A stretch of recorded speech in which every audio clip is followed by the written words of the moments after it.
Hello guys, welcome back to my channel. Guys, मैंने अभी tender की लास्ट जो वीडियो डाली थी उसमें मैंने आपको बताया था कि आप टेंडर को कैसे सर्च कर सकते हैं, और उस टेंडर का लिंक आपको टॉप पे मेरे आई बटन पे मिल जाएगा और डिस्क्रिप्शन में भी मिल जाएगा। प्लस जो टेंडर का डिटेल है वो मैंने आपको डिस्क्राइब करके बताया है कि कैसे आप उसको टेंडर को सर्च कर सकते हैं। और गाइज, इस वीडियो में मैं आपको बताने जा रही हूँ कि जितने भी सेंट्रल ऑर्गेनाइजेशन या फिर स्टेट ऑर्गेनाइजेशन है या जितने भी PSU सेक्टर्स हैं, आप इन पोर्टल पर अपनी कंपनी को कैसे रजिस्ट्रेशन कर सकते हैं। तो इस वीडियो में मैं आपको ये बताने जा रही हूँ। और गाइज, एक चीज़ मैं आपको और बता दूँ कि जितने भी सेंट्रल और स्टेट ऑर्गेनाइजेशन है या फिर PSU सेक्टर्स है, इन सभी का जो रजिस्ट्रेशन प्रोसेस होता है वो ऑलमोस्ट सेम होता है। तो गाइज, अगर आप एक रजिस्ट्रेशन प्रोसेस देख लेंगे तो आप सारे टेंडर के पोर्टल पर रजिस्टर कर लेंगे। गाइज, वीडियो को स्टार्टिंग से लेकर एंड तक जरूर देखिए ताकि आपको इन्फॉर्मेशन मिल पाए कि अगर आपको टेंडर लेना है तो आप अपनी कंपनी को कैसे टेंडर के पोर्टल पर रजिस्टर कर सकते हैं। और गाइज, वीडियो अच्छा लगे तो वीडियो को लाइक एंड शेयर जरूर करें और मेरे चैनल को सब्सक्राइब करके बेल आइकन को जरूर प्रेस कर लें। तो चलिए गाइज, वीडियो को शुरू करते हैं। तो गाइज, यहाँ पर आपने अपना ब्राउज़र ओपन कर लेना है जिस भी आप स्टेट में अपना रजिस्ट्रेशन करना चाहते हैं। जैसे मैंने यहाँ पर टेंडर राजस्थान का जो ई पोर्टल है वो ओपन कर रखा है। तो आप किसी भी स्टेट या सेंटर की साइट पर जहाँ भी आप रजिस्टर करना चाहते हैं आप उसको यहाँ पर ओपन कर लेंगे। तो यहाँ पर आप देख सकते हैं कि मैंने eprocurement.rajasthan.gov.in की जो साइट है वो ओपन कर रखी है। तो गाइज, इस साइट पर जितने भी टेंडर निकले हुए हैं वो यहाँ पर आप टेंडर बाय ऑर्गेनाइजेशन पे जाकर चेक कर सकते हैं। तो यहाँ पर आप अपने अकॉर्डिंग जिस भी डिपार्टमेंट का टेंडर भरना चाहते हैं आप यहाँ पर देख सकते हैं। गाइज, यहाँ पर आप देख सकते हैं कि यहाँ पर आपको सारे डिपार्टमेंट मिल जाएंगे। और गाइज, यहाँ पर आप देखेंगे कि यहाँ पर सारे डिपार्टमेंट मेंशन किए गए हैं और यहाँ पर टोटल नेम जितने भी दिए गए हैं वो सारे गवर्नमेंट ऑर्गेनाइजेशन है। तो गाइज, यहाँ पर मैंने किसी भी डिपार्टमेंट का टेंडर लेना है तो सबसे पहले आपको क्या करना पड़ेगा, आपको इसी साइट पर रजिस्ट्रेशन करना पड़ेगा। तो उसके लिए आप सबसे पहले होम पर जाएंगे। यहाँ पर आपको एक ऑप्शन दिखाई देगा, click here to log in. उसके बाद आप देखेंगे कि यहाँ पर एक और ऑप्शन है, that is online bidder enrollment. तो गाइज, अगर आप न्यू हैं इस वेबसाइट पर तो आपको इनरोलमेंट करना पड़ेगा। तो यहाँ पर आपको ऑनलाइन बिडर इनरोलमेंट पर क्लिक कर देना है। जैसे ही आप क्लिक करोगे तो आप यहाँ पर देखोगे कि यहाँ पर online enrollment of corporate and bidder का ऑप्शन दिखाई दे रहा है, यानी कि जो बिडर है उसको यहाँ पर रजिस्ट्रेशन करना पड़ेगा। तो गाइज, यहाँ पर आप देखोगे कि यहाँ पर लॉगिन आईडी का ऑप्शन दिखाई दे रहा है। तो यहाँ पर आपको जो भी आपकी बिजनेस की आईडी है उसको यहाँ पर एंटर करना है। तो गाइज, मैं आपको ये रिकमेंड करूंगी कि यहाँ पर आप अपनी बिजनेस की ही आईडी डालें जिससे कि जो भी मेल्स वगैरह है वो आपको आपकी बिजनेस आईडी पर ही रिसीव हो। और उसके बाद आप देखोगे कि आपको यहाँ पर कॉरेस्पॉन्डेंस ईमेल का ऑप्शन दिखाई दे रहा है।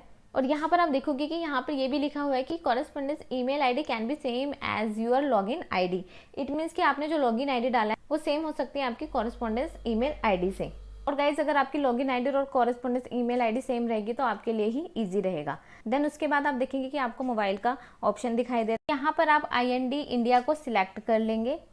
उसके बाद यहाँ पर आप अपना मोबाइल नंबर एंटर कर देंगे। देन उसके बाद आप देखोगे कि आपको यहाँ पर कंपनी डिटेल्स दिखाई दे रही है और यहाँ पर आपको फर्स्ट ऑप्शन मिल जाएगा company name and license holder name. तो गाइज, आपका जो कंपनी नेम है वो यहाँ पर आपको मेंशन करना है। देन उसके बाद आपको ऑप्शन मिल जाएगा प्रेफरेंशियल बिडर। तो अगर आप प्रेफरेंशियल बिडर है तो आप यहाँ पर येस कर देंगे, अदरवाइज नो ही रहने देंगे। तो प्रेफरेंशियल बिडर मतलब कि आपका जो फर्म है वो MSME में रजिस्टर्ड है, तो आपको यहाँ पर इसको येस करना है। जैसे ही आप येस पर क्लिक करोगे तो यहाँ पर आपको दिखेगा, आपको प्रेफरेंस कैटेगरी का ऑप्शन दिखाई दे रहा है। तो यहाँ पर आपने MSME को सिलेक्ट कर लेना है। उसके बाद आपको यहाँ पर एक ऑप्शन दिखाई दे रहा है रजिस्ट्रेशन नंबर। तो यहाँ पर आपका जो MSME का रजिस्ट्रेशन नंबर है वो यहाँ पर आपको डालना है। देन आपको यहाँ पर ऑप्शन दिखाई दे रहा है रजिस्टर्ड एड्रेस। रजिस्टर्ड एड्रेस में जो आपने MSME में रजिस्टर्ड कर रखा है एड्रेस वो यहाँ पर आपने डाल देना है। उसके बाद आपको ऑप्शन दिखाई दे रहा है name of partners and directors का। तो गाइज, अगर आपका इंडिविजुअल फर्म है या फिर प्रोप्राइटरशिप फर्म है तो यहाँ पर आपको अपना नेम मेंशन करना है। और अगर आपका प्राइवेट लिमिटेड फर्म है तो आपको यहाँ पर दोनों डायरेक्टर्स का नाम मेंशन करना है। और गाइज, अगर आप पार्टनरशिप फर्म में आते हैं तो यहाँ पर आपके जितने भी पार्टनर्स हैं वो यहाँ पर आपने डाल देने हैं। देन उसके बाद आपको ऑप्शन दिखाई देगा bidder type Indian and foreign. तो यहाँ पर आपने इंडियन ही सिलेक्ट करके रखना है। उसके बाद आप देखोगे कि यहाँ पर सिटी दिखाई दे रही है कि आप कौन सी सिटी के हो या फिर आपकी जो कंपनी है कौन सी सिटी में रजिस्टर्ड है वो यहाँ पर आपको एंटर कर देनी है। देन आपको स्टेट का ऑप्शन दिखाई दे रहा है तो यहाँ पर आपको अपना स्टेट सिलेक्ट कर लेना है। उसके बाद आपको पोस्टल कोड दिखाई दे रहा है, यानी कि आपका जो पिन कोड क्या है वो यहाँ पर आप एंटर कर दोगे। उसके बाद आपको दिखाई दे रहा है पैन एंड टैन नंबर। यहाँ पर आपको अपना पैन नंबर मेंशन करना है, यानी कि अगर आपके पास पैन नंबर है तो पैन नंबर एंटर कर दीजिए, अगर आपके पास टैन नंबर है तो यहाँ पर आप टैन नंबर भी एंटर कर सकते हैं। और एक चीज़ आपको ध्यान रखनी है, अगर आप इंडिविजुअल और प्रोप्राइटरशिप फर्म है तो यहाँ पर आपको खुद का पैन नंबर डालना है, और अदरवाइज अगर आप प्राइवेट लिमिटेड फर्म में आते हैं तो यहाँ पर आपको कंपनी का पैन नंबर डालना है। यहाँ पर आपका पैन नंबर नहीं डलेगा, यहाँ पर आपका कंपनी का पैन नंबर डलेगा। उसके बाद आप देखेंगे कि आपको इस्टेब्लिशमेंट ईयर का एक ऑप्शन दिखाई दे रहा है, यानी कि आपकी कंपनी का फॉर्मेशन कब हुआ था, वो इस्टेब्लिशमेंट ईयर यहाँ पर आपको सिलेक्ट कर लेना है। यहाँ पर आपको अपने हिसाब से जब भी आपकी कंपनी का फॉर्मेशन हुआ था वो यहाँ पर आपको सिलेक्ट कर लेना है। देन आपको ऑप्शन दिखाई देगा नेचर ऑफ बिजनेस का, तो आपका नेचर ऑफ बिजनेस क्या है वो यहाँ पर आप सिलेक्ट कर लेंगे। जैसे कि आप मान लीजिए आपका नेचर ऑफ बिजनेस है सिविल वर्क्स का, तो आपने यहाँ पर सिविल वर्क्स लिख देना, या फिर आपका इवेंट मैनेजमेंट का काम है तो इवेंट मैनेजमेंट लिख देना, ये जो भी आपका काम है वो आप यहाँ पर मेंशन कर देंगे।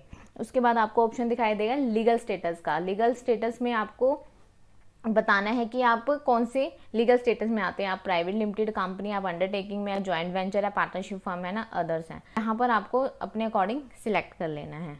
देन उसके बाद आपको ऑप्शन दिखाई दे रहा है कंपनी कैटेगरी का।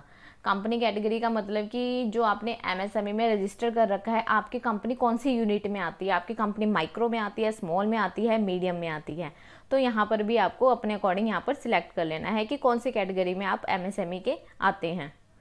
उसके बाद आपको एक हेड दिखाई देगा कॉन्टैक्ट डिटेल्स का। कॉन्टैक्ट डिटेल में कि आपकी कंपनी कौन रिप्रेजेंट करेगा या फिर कौन बिडिंग करेगा। जैसे कि मैं यहाँ पर खुद बिडिंग करूंगी तो यहाँ पर मैं टाइटल में मिस कर दूंगी, उसके बाद मैं यहाँ पर अपना नेम लिख दूंगी और यहाँ पर मैं अपनी डेट ऑफ बर्थ मेंशन कर दूंगी। देन उसके बाद यहाँ पर डेजिग्नेशन देखेंगे। डेजिग्नेशन में अगर आप डायरेक्टर है तो यहाँ पर आप डायरेक्टर डाल देंगे, अगर आप सीईओ है तो यहाँ पर आप सीईओ डाल देंगे अकॉर्डिंग टू डेजिग्नेशन, कि आपकी डेजिग्नेशन क्या है। उसके बाद आप देखोगे कि आपको फ़ोन डिटेल यहाँ पर मेंशन करनी है, तो यहाँ पर आप IND 91 को सिलेक्ट करेंगे, यहाँ पर आप अपना फ़ोन नंबर डाल देंगे जो भी आपका लैंडलाइन नंबर होगा।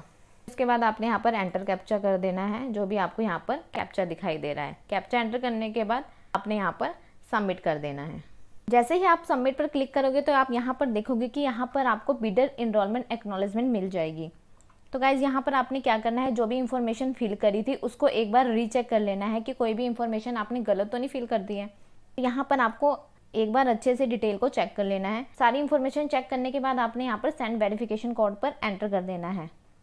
जैसे ही आप क्लिक करोगे तो आप देखोगे यहाँ पर आपको जनरेट पासवर्ड का एक ऑप्शन दिखाई दे रहा है। यहाँ पर आपके मोबाइल पर वेरिफिकेशन कोड आया होगा, यहाँ पर मेल पर जो आपने पीछे मेल डाली थी उस पर आपका वेरिफिकेशन कोड आया होगा, तो यहाँ पर आपने मोबाइल का वेरिफिकेशन कोड एंटर कर देना है और यहाँ पर आप न्यू पासवर्ड अपने हिसाब से एंटर कर लेंगे। और उसके बाद कन्फर्म पासवर्ड में जो आपने न्यू पासवर्ड डाला है उसको फिर से आप यहाँ पर कन्फर्म करेंगे। तो चलिए गाइज मैं यहाँ पर पासवर्ड फिल कर देती हूँ। पासवर्ड फिल करने के बाद आपने यहाँ पर एंटर कैप्चा कर देना है। जैसे ही आप एंटर कैप्चा करेंगे तो यहाँ पर आपको सबमिट कर देना है। सबमिट करने के बाद आप देखेंगे कि आपको एक पॉपअप मैसेज शो हो गया है कि your password has been generated change successfully, please log in from home page with your new password to confirm. यानी कि गाइज जो आपका पासवर्ड है वो जनरेट हो चुका है और गाइज इसकी कंफर्मेशन आपको आपकी मेल आईडी पर भी मिल जाएगी। तो गाइज इसके बाद आपको क्या करना है, इसके बाद सिंपली आपको इसको लॉगिन करके देखना है। तो इसके लिए आपको होम पेज पर जाना है। होम पेज पर जाने के बाद आपने यहाँ पर क्लिक हेयर टू लॉगिन पर क्लिक कर देना है। क्लिक हेयर टू लॉगिन करने के बाद यहाँ पर आपने जो भी लॉगिन आईडी डाली थी रजिस्ट्रेशन करने के लिए वो वाली आईडी यहाँ पर एंटर करनी है और जो भी पासवर्ड आपने अभी पीछे जनरेट किया था वो यहाँ पर आपको एंटर कर देना है। लॉगिन आईडी एंड पासवर्ड डालने के बाद आपको यहाँ पर कैप्चा डाल देना है। कैप्चा डालने के बाद आपने यहाँ पर प्रोसीड कर देना है। प्रोसीड करने के बाद आप देखेंगे कि आपके सामने ऐसा इंटरफेस पेज शो हो गया है और यहाँ पर आप देखेंगे कि ऊपर लिखा हुआ है user DSC enrollment. It means कि पहले तो आपने रजिस्ट्रेशन कर लिया, देन उसके बाद आपने लॉगिन कर लिया। अब यहाँ पर आपको सबसे जो मेन पॉइंट है वो क्या है कि यहाँ पर आपको आपका DSC इनरोलमेंट करना है, तभी आप टेंडर को फिल कर पाएंगे। ये सबसे इम्पोर्टेंट पार्ट है और ये जो प्रोसेस है मैं आपको नेक्स्ट वीडियो में बताऊंगी कि आप DSC कैसे इनरोलमेंट कर सकते हैं टेंडर में पार्टिसिपेट करने के लिए। तो अभी गाइज आप सिर्फ रजिस्ट्रेशन का प्रोसेस इस वीडियो में देखेंगे, DSC इनरोलमेंट मैं आपको नेक्स्ट वीडियो में बताऊंगी। तो guys I hope you like this video, subscribe the channel and जितना भी हो सके वीडियो को शेयर करें। Thank you.